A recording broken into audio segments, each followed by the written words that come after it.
Hello. नमस्कार, आपका इस ऑडियो कॉन्फ्रेंस में स्वागत है। माननीय मुख्यमंत्री श्री मनोहर लाल जी आपसे थोड़ी देर में बात करेंगे। कृपया आप सभी लाइन पर बने रहें। सर, करनाल से हैं कुलदीप सिंह जी। कुलदीप सिंह। हेलो। कुलदीप जी। जी, गुड इवनिंग सर। हाँ, तो कुलदीप जी आप मैं नमस्कार। खुद का एक ड्रैगन फ्रूट का फार्म भी है, लगभग 2 एकड़ का। और अभी हम ड्रैगन फ्रूट, बहुत जी बढ़िया। हाँ, अभी ऑल ओवर कल हमारा एक सेमिनार भी होने वाला है, ट्रेनिंग का सेशन। ऑल ओवर वर्ल्ड से यहाँ पे पर्सन आते हैं, हम उनको ट्रेन भी करते हैं। और इसके बिहाफ पे मैं 2 बार वियतनाम भी जा चुका हूँ सर। एक छोटा सा इशू ये आ रहा है कहाँ जा चुके हैं?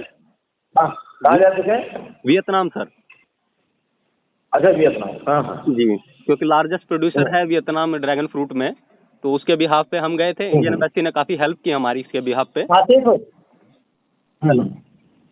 हाँ हाँ, चलिए। सर, मेरा सर बोलना ये है कि स्पेशली मैं जब ड्रैगन फ्रूट की बात करूं, मैं प्रोसेसिंग में भी जाऊंगा। इसमें प्रोसेसिंग यूनिट भी हम लगाने वाले हैं अभी। लेकिन हमारा इशू क्या है सर, रिसेंटली इंडिया के अंदर चाहे देश के किसी भी कोने में अभी प्रोडक्टिविटी की अगर बात करें, गुजरात, महाराष्ट्र और साउथ का पार्ट यही सबसे ज्यादा ड्रैगन फ्रूट पैदा करते हैं। हरियाणा में भी अभी रिसेंट इसका कल्टीवेशन चालू है। मैंने 2019 में ड्रैगन फ्रूट का फार्म लगाया था साहब। आधा एकड़ से शुरुआत की थी। आज मेरे पास 2.5 एकड़ का ड्रैगन फ्रूट का फार्म है। और जो एक अपनी बड़ाई नहीं करनी चाहिए खुद, लेकिन लोग जानते हैं इसको अच्छे से। हमारे पास ड्रैगन फ्रूट की 60 वैरायटीज है सर, डिफरेंट। हम यहाँ प्रयोग करते हैं कौन सी वैरायटी हमारे एरिया में अडोप्ट होगी, किसका फ्रूट का साइज अच्छा आता है, कौन सी हमारे एरिया में टॉलरेट करती है हमारे टेम्परेचर को। तो इसके बिहाफ पे वियतनाम मेरा जाने का मकसद ये था कि हम जो वियतनाम से जो फ्रूट आता है ड्रैगन फ्रूट सर, वो हमारे फ्रूट की क्वालिटी से काफी बेहतर होता है। हम चाहे हरियाणा में हो चाहे रेस्ट ऑफ इंडिया में कहीं भी हो, हमारे फ्रूट की वो क्वालिटी कभी नहीं आती है जो वियतनाम की आती है। 20 दिन 25 दिन शिप में रहता है तो भी इतना फ्रेशनेस रहता है, तो भी इतना देखने में सुंदर रहता है। लेकिन हम इंडिया के अंदर किसी भी कोने में फ्रूट प्रोड्यूस कर रहे हैं तो हमारी क्वालिटी में हम उनको कम्पीट नहीं कर पाते।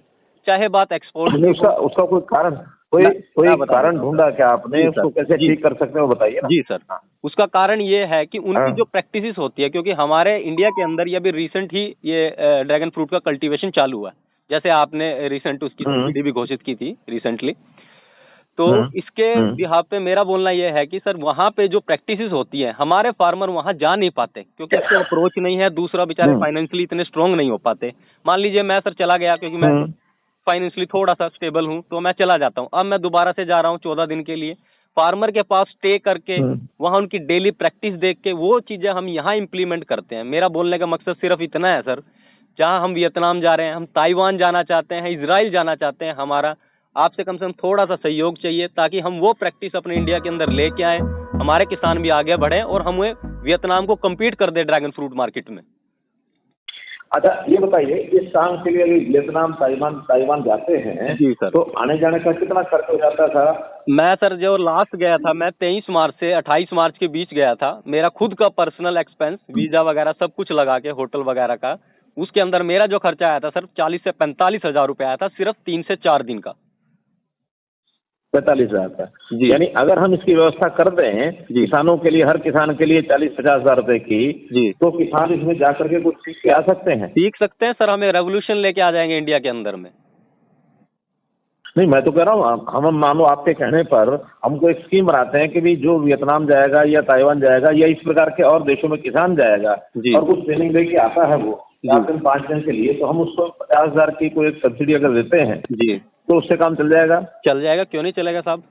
अब मैं दोबारा से 3 अक्टूबर को जा रहा हूँ। एक एग्रीकल्चर की स्कीम बनवाते हैं और आपसे संपर्क करेंगे कौन कौन सी चीजों के लिए और हम जा सकते हैं, वो सब चीजें सीख करके और कौन कौन से देशों में जाना है, तो हमारे लिए बड़ी बात नहीं है। ये किसान के लिए हम इतना पैसा खरीद सकते हैं। जी सर। जी सर। शशिकांत जी, आप कौन आदमी लिखा है इसको लिख लीजिए। बहुत अच्छा सुझाव है आपका। दूसरी बात मैं पूछ रहा हूँ कि इसमें 1 एकड़ पर खर्च कितना आता है ड्रैगन फ्रूट उगाने में? सर पहले साल में कितना खर्चा बैठता है? अभी का जो समय का है, क्योंकि इसका मोस्टली जो खर्चा 70% जो खर्चा है साहब इसका स्ट्रक्चर का है, और ये पोल के सहारे चलता है, उसी का मोटा खर्चा है। प्लांटेशन का इतना खर्चा नहीं होता और 1 टाइम इन्वेस्टमेंट है और 25 ईयर के आसपास चलता है। खर्चा अगर आज के समय पे माने अगर किसान सब कुछ खुद से करता है, पोल वगैरह खुद से बनाता है, तो खर्चा 4 से 5 लाख रुपए के बीच में है पर एकड़ का सर।